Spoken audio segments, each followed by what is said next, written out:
Assalamu alaikum students, I hope you are all doing good.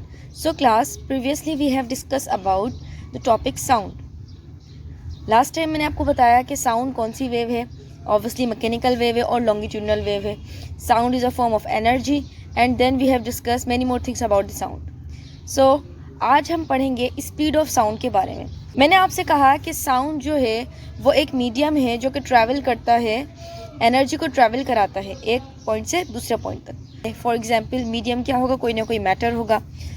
Matter में कौन सी चीज़ें आ जाएंगी हमारे पास? Maybe it can be solid, it can be liquid and it can be gas. जब matter हमारे पास तीन है तो ऑब्वियस सी बात है कि यही हमारे पास मीडियम होंगे और इसी के थ्रू साउंड क्या होगा, ट्रैवल कर रहा होगा. या तो कोई सॉलिड होगा या कोई लिक्विड होगा या कोई गैस होगा. अब हमें कैसे पता चलेगा कि साउंड की स्पीड क्या है? हर मीडियम के हिसाब से साउंड की स्पीड अलग होती है. अगर सॉलिड पार्टिकल होंगे तो उनके पार्टिकल्स टाइटली पैक्ड होंगे और साउंड को आसानी से ट्रैवल कराया जा सकता है.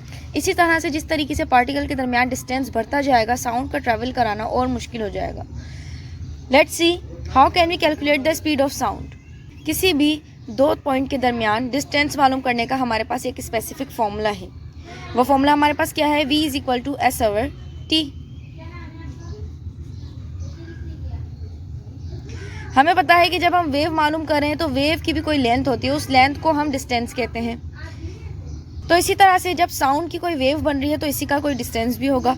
दो पॉइंट के दरमियान ज़ाहिर है कोई ना कोई लेंथ बन रही है. कोई लेंथ को हम किस में मेयर करते हैं? मीटर में मेयर करते हैं. और मीटर किस चीज़ का यूनिट है? डिस्टेंस का यूनिट है. तो अगर मैं आपसे कहूँ कि हमें साउंड की स्पीड चाहिए तो वो भी किसी डिस्टेंस के बराबर होगी. अगर मैं यहाँ लिखूँ कि डिस्टेंस ओवर टाइम, हमें पता है कि हम स्पीड मालूम कर रहे हैं तो डिस्टेंस हमारे पास क्या होगा? किसी भी साउंड के किसी भी वेव का वेवलेंथ को ही हम इसके डिस्टेंस कहेंगे. और वो टाइम जिस टाइम के अंदर वो ट्रैवल कर रहा है. अब हम कह रहे हैं कि जो लैम्डा हमारे पास है वो वेवलेंथ है और जो टाइम है वो हमारे पास टाइम पीरियड है जिसके अंदर एक वेवलेंथ कंप्लीट हो रही है. तो अगर मैं कहूँ कि स्पीड ऑफ साउंड या वेलोसिटी ऑफ साउंड, मैं यहाँ से v से डिनोट इसलिए कर रही हूँ स्पीड को क्योंकि s से हमारे पास डिस्टेंस भी शो किया जाता है.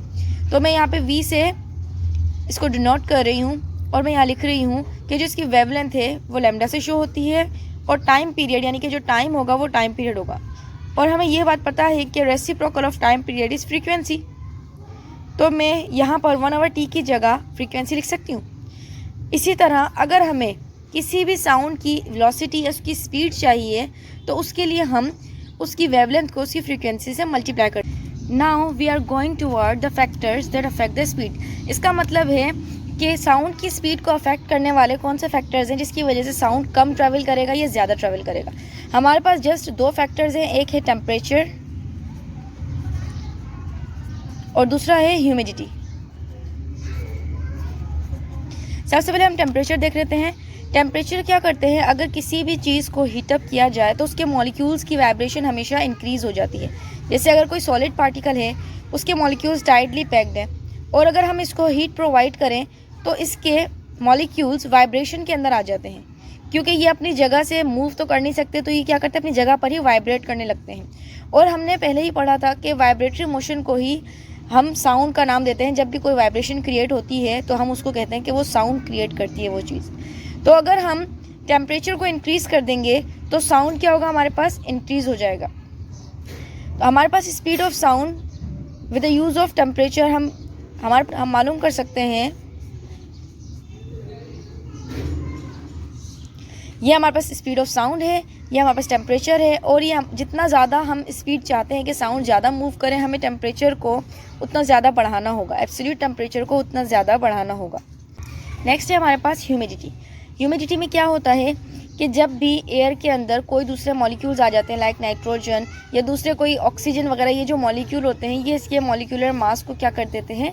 इंक्रीज़ कर देते हैं. और होता क्या है कि इसकी डेंसिटी, एयर की जो डेंसिटी होती है वो डिक्रीज़ हो जाती है. डेंसिटी डिक्रीज़ हो जाती है और दूसरे पार्टिकल्स इसमें आकर इसमें ह्यूमिडिटी का अफेक्ट दे देते हैं, मॉइस्चर का अफेक्ट दे देते हैं. फिर इससे क्या होता है, जैसे ही ह्यूमिडिटी इंक्रीज़ करती है तो एयर की डेंसिटी कम हो जाती है, और डेंसिटी कम होने की वजह से हमारे पास साउंड जो है वो ज़्यादा ट्रैवल करने लगता है। डेंसिटी कम होना, इसका मकसद ही यही है कि यहाँ पर दूसरा मॉलिक्यूल्स प्रेजेंट है और हमारे पास जो साउंड होगा वो ज़्यादा ट्रैवल करने लगेगा। सो क्लास, ये था आज का हमारा टॉपिक। इंशाल्लाह नेक्स्ट टॉपिक के साथ आपसे मिलेंगे। अपना ख्याल रखिएगा। कोई भी क्वेश्चन या कोई भी क्यूरी हो तो please ask me, comment me, share and like my channel. अल्लाह हाफिज़।